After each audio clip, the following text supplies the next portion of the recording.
সুপ্রিয় দর্শক, বিশ্ব আলোচনায় আপনাদের স্বাগতম। কেমন আছেন আপনারা? নিশ্চয়ই ভালো, আমরাও ভালো আছি। আপনাদের সঙ্গে বরাবরের মতো আমি রয়েছি কাজল হায়দার। আমার সঙ্গে আজকে স্টুডিওতে রয়েছেন সিনিয়র সাংবাদিক আহমদ আতিক। আতিক ভাই, আমাদের অনুষ্ঠানে আপনাকে স্বাগত জানাচ্ছি। আমাদের দর্শক শ্রোতাদেরও স্বাগতম।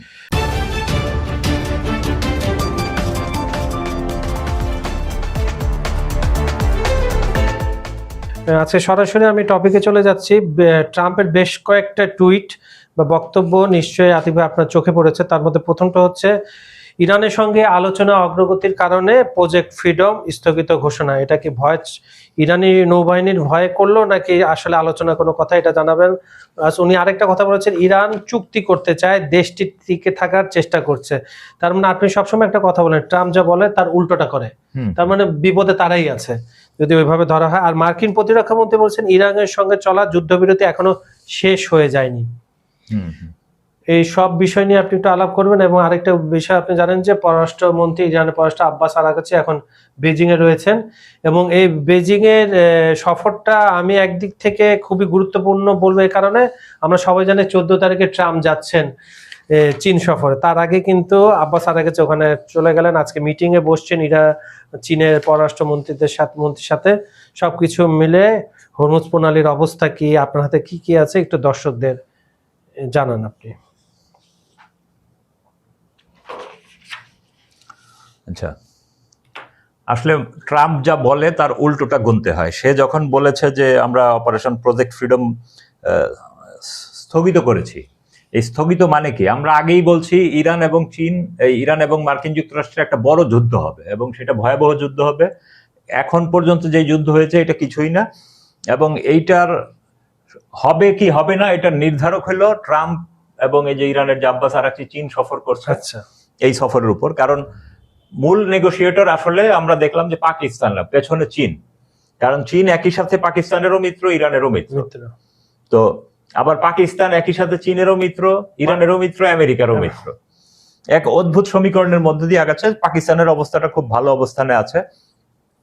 তো এখন এই ইরানের পররাষ্ট্রমন্ত্রী আব্বাস আরাগচি এবং চীনের পররাষ্ট্রমন্ত্রী ওয়াং ই আজকে বৈঠকে বসেছেন, এবং এই আজকে বৈঠকে মানে আমরা যখন রাতে ব্রডকাস্ট হবে তখন তারা বৈঠকে, তখন হয়তো আরো কিছু আসবে। হ্যাঁ, আপনি তো জানেন যে কি বিষয় নিয়ে।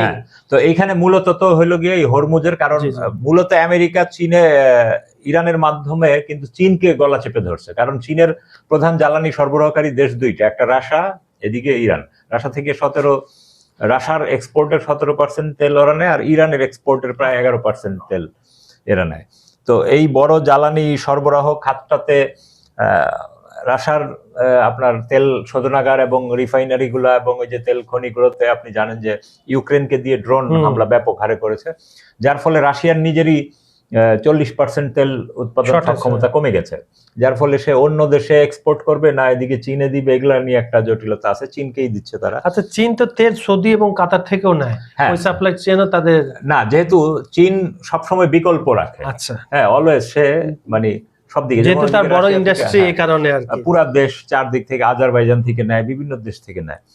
তো এখন যদি ইরানকে চেপে ধরতে পারে তাইলে কিন্তু চীনের উৎপাদন সক্ষমতা হয়ে যাবে, তাদের অর্থনীতির একটা স্থবিরতা চলে আসবে। তো এই কারণেই মূলত আমেরিকা আসলে মানে তার বহুমুখী পরিকল্পনা, তার ইরানকেও দমন করা তার একটা অন্যতম টার্গেট। মূল হচ্ছে চীন, আপনার কথা মতো অর্থনৈতিকভাবে চীনকে দাবিয়ে রাখা, আর রাজনৈতিকভাবে ইরানকে কোণঠাসা করে দেয়, এবং সামরিক দিক দিয়ে। কিন্তু এইটা করতে এসে আমেরিকার যেই সমস্যা হয়েছে, লেজে গোবরে অবস্থা হয়ে গেছে, আমেরিকার শক্তির দুর্বলতাগুলো প্রকাশ পেয়ে গেছে, এবং মার্কিন যে সামরিক শ্রেষ্ঠত্ব সেটা যে আর নাই সেটাও এবার প্রমাণ হয়ে গেল। কারণ আপনি জানেন যে ইরানের বাজেট হলে আমেরিকার বাজেটের তুলনায় মাত্র 1%। তো এই 1% বাজেট দিয়েই সে আমেরিকাকে নানানভাবে মোকাবেলা করছে। কালকে আমরা দেখলাম যে ইরানের শহীদ হয়ে যাওয়া এক জেনারেলের একটা ফুটেজ প্রকাশিত হয়েছে। তো সেইখানে দেখা গেছে ইরান যুদ্ধের সময় তখনই উনি তার সেনাবাহিনীর উদ্দেশ্যে বক্তব্য রাখতেছেন যে কি করে মার্কিন যুক্তরাষ্ট্রের বিরুদ্ধে আমরা অ্যাসিমেট্রিক ওয়ার করব, এবং মূল যুদ্ধের চেয়ে যুদ্ধটাকে আমরা অর্থনৈতিক যুদ্ধের দিকে নিয়ে যাব। তো তারা সেই 1980-82 সালেই রেডি। আমেরিকার বিরুদ্ধে কি করতে হবে তারা 80-82 সাল থেকে চিন্তা করে। তার মানে তখন তাদের অবস্থা ছিল খুবই করুণ, যুদ্ধের মধ্যে ছিল, জি, জি। নতুন মাত্র বিপ্লব করেছে। আর সেই দেশটা কিন্তু এখন আজ 40-45 বছর পরে কি অবস্থায় পৌঁছে গেছে সেটা আপনি চিন্তা করতে পারেন। আরো বেশি ডেভেলপমেন্ট করছে তারা, সামরিক খাতে অনেক উন্নত ধরনের কৌশল নিয়ে এসেছে, এবং যেই কৌশলের কাছে ইসরায়েল, আমেরিকা সহ মানে অনেকগুলো দেশ মিলে একবারে ধরা খেয়ে গেছে। তো এই অবস্থায় ট্রাম্পও এই যে আপনার এই যে প্রজেক্ট ফ্রিডম যে স্থগিত করছে, কারণ সে হলো 14-15 তারিখে চীন সফরের কথা রয়েছে, তার মানে আজকে 6 তারিখ, আর হলো 7 দিন পর। তো ট্রাম্প এই কারণে চীনকেও আশ্বস্ত করতে যাচ্ছে যে আমি কিন্তু আসলে কূটনীতি চাই, শান্তি চাই। এই কারণেই সে এগুলো আসলে স্থগিত করছে। স্থগিত করে সে যেন চীনে গেলে যেন একটু উষ্ণ সম্বর্ধনা পায়, এবং চীনের সাথেও তো তার ব্যাপক ব্যবসায়িক দ্বন্দ্ব আছে, এবং 2025 সালের নির্বাচনে জয়ী হওয়ার পর এটাই তার প্রথম চীন সফর। আর প্রজেক্ট ফ্রিডম তো ফেল করছে, প্রজেক্ট ফ্রিডম তো ফেল করছে, কারণ এই যে ইরানিরা বলতেছে যে আমরা কিন্তু আরব আমিরাতে কোনো হামলা করিনি, আমরা হামলা করেছি মার্কিন লক্ষ্যবস্তুতে। তো মার্কিন লক্ষ্যবস্তুতে যদি তারা হামলা করে, তার মানে আমরা দেখতে পাচ্ছি যে আরব আমিরাতের যে মার্কিন দূতাবাস কয়েকদিন আগেই তাদের ওই যে নিরাপত্তা ব্যান্ডটা একটু শিথিল করেছিল, এখন আবার তার নাগরিকদের, তো এবং মূলত মার্কিন স্থাপনাগুলোতেই হামলা করেছে, কিন্তু আরব আমিরাত এটাকে প্রকাশ করতেছে যে আমাদের উপর হামলা করেছে, যেটা ইসরায়েলও করে আর কি। তো একইভাবে এখন এই যাত্রায় সে কিন্তু তার সামরিক জাহাজও হরমুজের দিকে মুভ করাইতেছিল, যাতে এটা ব্যান্ডটাকে একটু শিথিল করা যায়, কিন্তু ইরানিরা কিন্তু ওইটাকেও সাইজ করে দিচ্ছে। ওই দুই জাহাজেরও 2টা ক্ষেপণাস্ত্র মেরেছে, জাহাজ দ্রুত ব্যাক করছে, এবং কোরিয়ান জাহাজ এবং ইন্ডিয়ান জাহাজ আরো যারা আসতেছিল ওগুলোতেও মেরে দিছে, যার ফলে সবাই মানে কেউ আর এখন সাহস করবেন, যেটা আমেরিকা চিন্তা করতেছিল যে এদেরকে দিয়ে যদি মানে একটু আমার পিছন থেকে আমার কাজটা করাই নিতে পারি, কিন্তু সেই কাজটা আর হইলো না আর কি।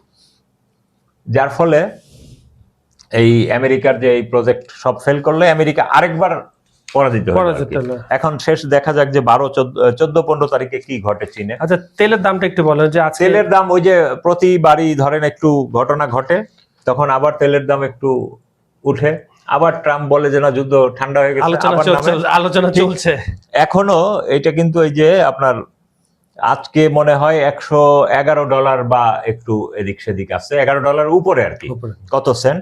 তো এইটা কিন্তু আপনার গত বুধবারে ছিল আপনার $108। হ্যাঁ, তার মানে $3 কিন্তু এই যে আরব আমিরাতের এই ব্লকেট ভাঙ্গায় যে প্রজেক্ট ফ্রিডম নামে, তার এই কারণেই কিন্তু বাড়ছে। এখন আজকে আবার সে ঘোষণা দিচ্ছে 2 ধরনের, যে হ্যাঁ ইরান তো শান্তি চুক্তি করার জন্য আমাদের জন্য রেডি হয়ে গেছে, হ্যাঁ আমরা কিন্তু আমাদের ইচ্ছা মতো একটা চুক্তি করে ফেলবো। আবার বলতেছে ইরান যদি আমাদের কোনো জাহাজে টাহাজে হামলা করে, আমরা ইরানকে মাটির সাথে মিশিয়ে দেব। তো এই অদ্ভুত সমীকরণে এখন দেখা যাক, আজকে তো বুধবার, জি কালকে বৃহস্পতিবার, শুক্রবার, 3 দিন আছে, এর মধ্যে তেলের দাম হয়তো আরেকটু ওঠানামা করবে। মানে এগুলা মূলত প্রতি সপ্তাহেই, এটা কিন্তু আরেকটা মজার ব্যাপার আছে, বিশ্বব্যাপী যে তেলের শেয়ার দর নির্ধারণ করে, এটা তার মেয়ে জামাই শেয়ার আছে প্রচুর, তার ছেলের আছে, এবং তার পন্থী তার ব্যবসায়ীরা আছে, তাদের কিন্তু এর মাধ্যমে ব্যাপক লাভ হচ্ছে। অবশ্যই অবশ্যই।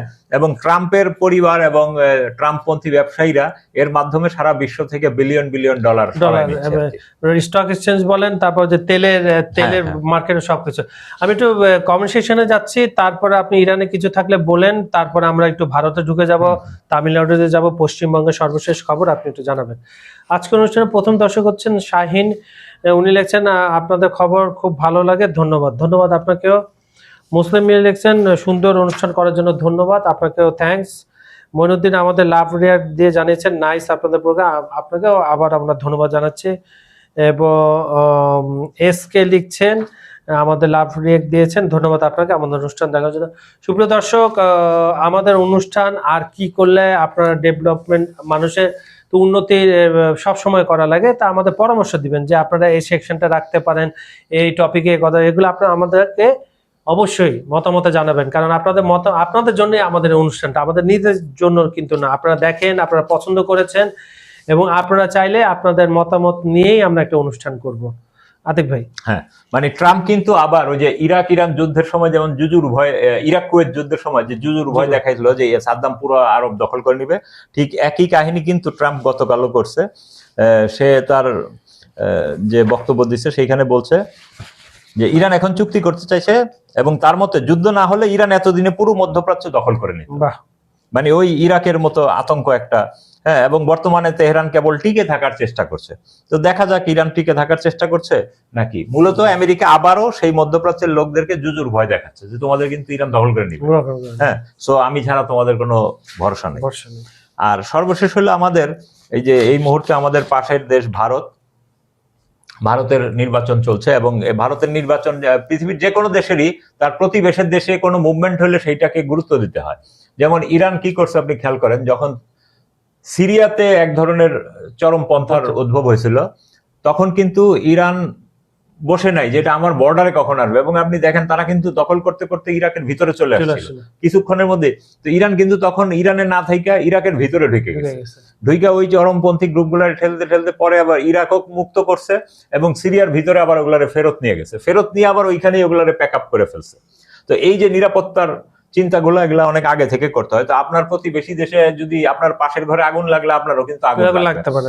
তো এখন ভারত যেহেতু একটা সাম্প্রদায়িক রাজনীতির দেশ, এইটাকে আমাদের খুব ভালো করে মনোযোগ দিয়ে খেয়াল রাখতে হবে।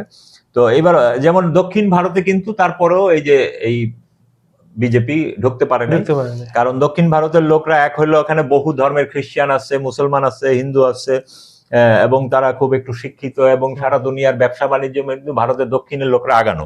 এবং আপনি জানেন বোম্বের যে সিনেমা, এইটার কাউন্টারে কিন্তু বোম্বে তামিলদের সিনেমা মানে দক্ষিণী সিনেমা, এবং সারা ভারতে এখন কিন্তু দক্ষিণী সিনেমা ওগুলার কপি হয়, আবার হিন্দির কপি ওরা করে। তারপরে দক্ষিণী নায়ক নায়িকাদের কিন্তু সারা ভারতে এখন নতুন করে মানে পরিচিতি হয়ে আসছে, তারা মূল ভারত থেকে। এবং এটার কারণ হলো 47-এ যখন ভারত বিভাগ হয় তখন কিন্তু আপনার এই যে তামিলনাড়ু এলাকাতেই ওই অঞ্চলেই দক্ষিণে আপনার ব্রাহ্মণবাদ বিরোধী ব্যাপক মুভমেন্ট হয়। তো সেই মুভমেন্টের ফলে ওইখানকার পরিবেশটা যে একটু ভিন্ন এটা। এবং মোগল শাসনামলেও আপনি দেখবেন যে রাজধানী দিল্লি বা এই অঞ্চল থেকে দাক্ষিণাত্যে সরায় নিছিল, হ্যাঁ, যার ফলে এটা। এবং ভারতের রাজনীতির একটা মজার ব্যাপার আছে, ভারতের ডিপ্লোমেসিতে নর্থ আর সাউথ একটা কথা আছে। আপনার ঢাকায় যদি দেখেন ভারতের যে নর্থ অঞ্চলের যারা ডিপ্লোম্যাট হয় বা মন্ত্রী টন্ত্রী হলে এরা পাকিস্তানের সাথে একটু হালকা পিড়িতি থাকে, কারণ এরা মনে করে আমরাও শ্বেতাঙ্গ, ওরাও শ্বেতাঙ্গ, একটু সাদা জাতি, আমরাও ব্রাহ্মণ, ওরাও পাকিস্তানিরাও ব্রাহ্মণ, এরকম একটা ভাব। আর এখন আপনার তামিলনাড়ুতে আপনি দেখেন ওদের তো সবচেয়ে বড় তামিলনাড়ুর রাজনীতিতে সবচেয়ে পরিচিত মুখ হলো ডিএমকে নামক একটা পার্টি, এবং ডিএমকে ভেঙে পরে এআইএডিএমকে হয়েছে, দুইটা পার্টি। তো এই দুইটা পার্টি মূলত তামিলনাড়ুতে নির্বাচন বা দক্ষিণের অঞ্চলের নির্বাচনগুলোতে করে। এবং এখানে আপনি জানেন যে ওদের ফিল্ম মেকারদের একটা ভূমিকা আছে ওইসব ইয়েতে। রামচন্দ্র ছিলেন প্রথম, রামচন্দ্রের হাত ধরেই পরে আসছে জয়ললিতা, তারপরে জয়ললিতার পরে এখন আমরা তাকে দেখতে পাচ্ছি তিনি হলেন থালাপাতি, বিজয় থালাপাতি। হ্যাঁ, তো বিজয় থালাপাতি তার 2-1টা সিনেমার কারণে 3-4টা সিনেমা আছে বাংলাদেশেও ব্যাপক জনপ্রিয়। হ্যাঁ, আর হিন্দি ভাষা তো অনেকটা আমাদের অনেকে বুঝে, যার ফলে ওইটা হিন্দি ভাষায় ডাব করা সিনেমা, যার ফলে ওনার দলের নাম কি টিভি কে, ওনার দলের নাম হলো তামিলাগা ভেত্রি কাজাগাম, মানে সংক্ষেপে টিভি কে। হ্যাঁ, তো এখন ওইখানে তো আসলে 234টা আসন, 234টা আসনের মধ্যে 118টা আসন পাইলে আপনার সরকার গঠন করা যায়, কিন্তু থালাপাতি আসলে পুরো আসন পায়নি, 108টা আসন পাইছে। তো এখন তাকে তো অবশ্যই আপনার কোয়ালিশন করতে হবে না কি করতে হবে সেটা। যেমন এর মধ্যে কংগ্রেসের আছে 5টা আসন, হ্যাঁ, তারপরে ডিএমকে পাইছে 59টা, হ্যাঁ, এরপরে আরো যে পিএমকে পাইছে 4টা, এরকম আরো কেউ কেউ পাইছে। তো এইগুলা নিয়ে এখন ওই ভারতের কংগ্রেসের সাথে তারা জোট করবে কিনা, কংগ্রেসের 5টা হইলে হয়তো 8-5-13টা। কংগ্রেস মনে প্রস্তাব দিয়েছে সবার আগে অলরেডি, হ্যাঁ, রাহুল গান্ধী এবং লোকাল যে তামিল অঞ্চলের যে কংগ্রেসের যে গ্রুপটা, তারাও ওইটার প্রতি সমর্থন দিছে এবং তারা সমর্থন দিছে, কিন্তু এই টিভিকের পক্ষ থেকে এখনো কিছু জানানো হয়নি। এই নির্বাচনে জয়ের পরেই বিজয় থালাপাতি এই প্রথমবার তার যোগাযোগ মাধ্যম এক্সে ইনি একটা বক্তব্য দেন। সেখানে তিনি সমর্থকদের ধন্যবাদ জানিয়ে বলেন, টিভিকে আজ যে অবস্থানে পৌঁছেছে তা এসেছে বহু প্রতিকূলতা পেরিয়ে।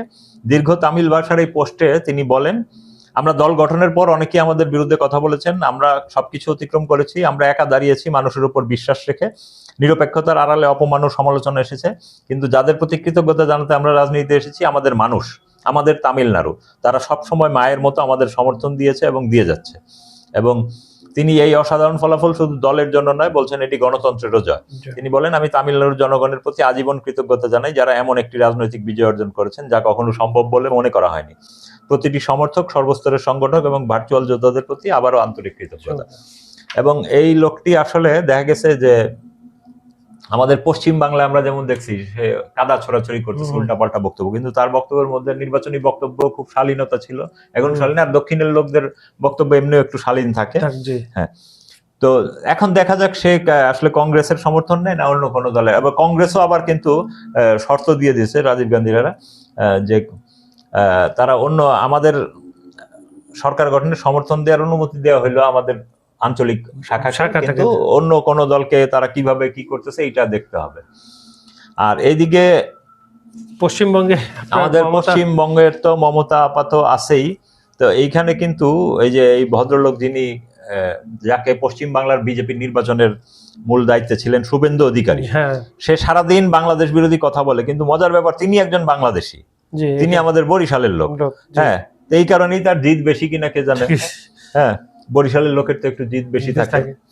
তো তিনি তার বক্তব্য কিন্তু অদ্ভুত অদ্ভুত সব কথা বলেন। যেমন তিনি বলতেছিলেন শেখ হাসিনাকে এখনো বাংলাদেশের প্রধানমন্ত্রী মনে করেন, তারপরে ইউনূস, মমতা এবং হেফাজত এগুলো সব এক কাতারে বিবেচনা করছিলেন। এরপরে বাংলাদেশকে তিনি যে ফিলিস্তিনের মিশর সীমান্তবর্তী এলাকার মতো শিক্ষা দিতে চান, তো এগুলো তো আগে থেকেই উস্কানি। এইসব উস্কানিতে প্রথম নির্বাচনে মানে জিতেই তো উনি একটা বিতর্কিত বক্তব্য যে আমাকে মুসলমানরা ভোট দেয় না, মুসলমানরা ভোট দেয়। এবং অলরেডি আপনি দেখেন পশ্চিম বাংলায় কিন্তু গত বেশ অনেক হতাহতের ঘটনা ঘটছে, প্রচুর বাড়িঘর, তৃণমূলের অফিস টফিস সব ভেঙে দিয়েছে, বাড়িঘর, দোকানপাট, হ্যাঁ, মুসলমানদের অনেক এবং হিন্দুদেরও জ্বালিয়ে দিয়েছে। তো এইটা তো আসলে একটা ভয়াবহ দিকে আগাচ্ছে। তারপরে আপনি আরেকটা জিনিস খেয়াল করবেন যে আমাদের পত্রিকাগুলো কিন্তু যে রিপোর্টগুলা করছে ভারতে পশ্চিমবাংলার রাজনীতি, এইখানে সে ডয়েচে ওয়েলে, বিবিসি এবং গদি মিডিয়া থেকে নিউজ নিছে। কিন্তু তো গদি মিডিয়া তো মোদির মিডিয়া, ওখান থেকে নিলে তো আপনি নিরপেক্ষতা পাবেন না। হ্যাঁ, কিন্তু আসল তথ্যগুলা কিন্তু তারা কখনো দেয় নেই, যে কেন মমতার দল হারলো। এর একটা মৌলিক কারণ হলো আপনার ঘুষ, দুর্নীতি এগুলো তো রাজনীতিতে খুব স্বাভাবিক ঘটনা, সব দলই কম বেশি করে। কিন্তু মৌলিকভাবে মমতাকে হারানোর জন্য মোদিজি খুব আগে থেকে একটা পরিকল্পনা নিয়েছেন। সেই পরিকল্পনা 6 মাস আগে বাস্তবায়ন শুরু করছেন। সেটা কি? SIR, মানে স্পেশাল ইন্টেন্সিভ রিভিশন, মানে উনি ভোটার তালিকা রিভিশন করছেন। তো ভোটার তালিকা রিভিশন করতে গিয়ে উনি, আপনি জানেন যে বাংলাদেশে আমাদের 18 কোটি মানুষ, ওখানে 12 কোটি ভোটার। আর পশ্চিম বাংলায় ওইখানে ভোটার হলো 6.5 কোটি, জনসংখ্যা তাইলে মোটামুটি ধরেন 8-9 কোটি। তো 6.5 কোটির মধ্যে থেকে 92 লাখ ভোটারকে বাদ দেওয়া হয়েছে। ধরেন 1 কোটি ধরেন। হ্যাঁ, 1 কোটি। এদের মধ্যে আবার 65% হলো মুসলমান ভোটার। আপনি জানেন সারা ভারতে জনসংখ্যার একটা ডেমোগ্রাফি আছে, সারা ভারতে হলো 15% মুসলমান জনসংখ্যা, আর পশ্চিম বাংলায় মুসলমানদের জনসংখ্যা হলো 30% প্লাস। হ্যাঁ, তো এই 30%-এর মধ্যে থেকে যখন আপনি এই 92 লাখ টাকা বাদ দিলেন, মোট কথা মোটা দাগে পশ্চিম বাংলার টোটাল ভোটার থেকে 12% ভোটার আপনি বাদ দিয়ে দিলেন। আচ্ছা, বাদ দিয়ে কি বললেন যে না, বাবা ভোটার আছে, মেয়ে ভোটার হয়েছে, বাবা মাকে ভোটার তালিকা থেকে বাদ দিয়েছে। আচ্ছা, বাবা মা যদি ভোটার না, তাহলে মেয়ে ভোটার হয়। আচ্ছা, এটা আবার তারা করছে কি? AI ব্যবহার করে। তো এখন মুসলমানদের নাম ধরেন আব্দুল্লাহর ইংরেজি স্পেলিং অনেকে অনেক রকম লেখে, যেহেতু এটা মূল আরবি শব্দ থেকে আসছে, এক একজন তার মতো করে লেখে। তো এখন AI তো আর এটা ধরতে পারে না। এখন AI করছে কি? আব্দুল্লাহ লিখতে গিয়ে আব্দুল্লাহ আহমেদ ধরেন একজনের নাম, সে আব্দুল্লাহ আহমেদ, আব্দুল্লাহ আর মিলে নাই। তো এইভাবে অনেকের নাম বাদ গেছে। তো এটা আবার বলছে কি ওদের নির্বাচন কমিশন, যে ঠিক আছে, এটা তো সে রিভিউ করতে পারবে। তো এই SIR এর কাজটা শেষ হয় ইলেকশনের 1 সপ্তাহ আগে। তো এখন ইলেকশন করবেন না, আপিল করবেন না, তো যার ফলে এই সুন্দর খেলটা খেলছে। আপনার যদি 12% ভোট কমায় দেয়, যে ইলেকশন ইঞ্জিনিয়ারিংটা, 12% লোক আপনি ভোটার তালিকা থেকে বাদ দিয়ে দিলেন, তাইলে অপোজিটে আপনি কি হলো? অপোজিটে আপনি 24% আগায় দিলেন। এবং মমতা আবার মজার কাহিনী করছে, সে করছে কি? যেহেতু তার মুসলমান ভোটটাই মেজর ছিল, ধরেন 30% মুসলমান ভোটের সাথে তার 10% হিন্দু ভোট যোগ হইলেই সে ক্ষমতা চলে আসে। একই কাজ কিন্তু কংগ্রেস যখন ভারতের ক্ষমতায় ছিল তারাও এই ধরনের কাজ করতো বিভিন্ন এলাকায় মুসলমানদেরকে এইভাবে যে তোমরা আমাদের, তো মুসলমান ভোটটাকে নিয়ে সবাই খেলছে, কিন্তু মুসলমানদের অধিকারও দেয় নাই, অধিকার দেয় না, সে ধরনের সুযোগ সুবিধা দেয় তো না। মমতা করছে কি এইবার তার সবার মুসলমানদেরকে বলছে এই তোমাদেরকে কিন্তু সব ভোটার তালিকা থেকে বাদ দিয়ে দিছে, আর এইবার যদি ভোট না দাও তাহলে আরো বাদ দিয়ে দিবে। তার মানে ভোট কেন্দ্রে তুমি ভোট দিছো মানে তোমার একটা প্রমাণ। তো এই কারণেই আপনার ওদের ভোটার যে টার্ন আউট ওদের ভোটার টার্ন আউটটা হলো আপনার 97 পর্যন্ত, 92 থেকে 97 এরকম। এর কারণ আছে আরেকটা, আমাদের বাংলাদেশে আমরা ভোটের সময় দেখি কি আমাদের দেশের অর্থনীতির কারণে গ্রাম থেকে সব মানুষ ঢাকায় চলে আসে বা ঢাকা থেকে অন্য জায়গায় যায়, ঠিক ইলেকশনের আগে আবার এটা র্যান্ডমলি ব্যাপক হারে চলে যায়। হ্যাঁ, তো তারপরেও অনেকে যেতে পারে না। এই কারণে আমরা দেখি যে আমাদের যখন 60%-এর বেশি ভোট টার্ন আউট হয় তখন আমরা অনেকটা অভিযোগ করি যে এটা জালিয়াতি হয়েছে, কারণ এত বেশি লোক আসলে মুভমেন্ট করা এত দ্রুত সম্ভব হয় না।